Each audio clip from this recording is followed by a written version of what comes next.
นี่เขาก็ได้ตัดเอาไม้ไผ่จะไปลามเห็ดเมนูทุกคนนะเพราะว่าได้นกนะเห็ดเมนูลาม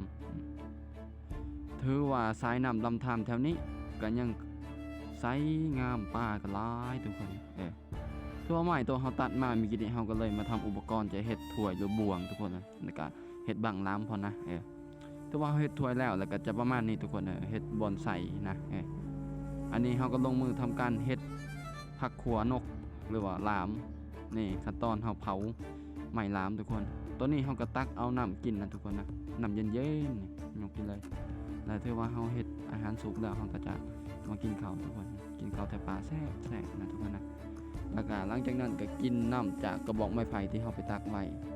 วันนี้ที่บอลเขาพักอยู่ถ้ำในทุกคนแล้วฮ้อนๆเขาก็อาบน้ำทุกคนพอมันฮ้อนลมช่วยๆแล้วก็เขาก็พาทุกคนยางเลาะน้ำไหลริมแถวนี้อ่าง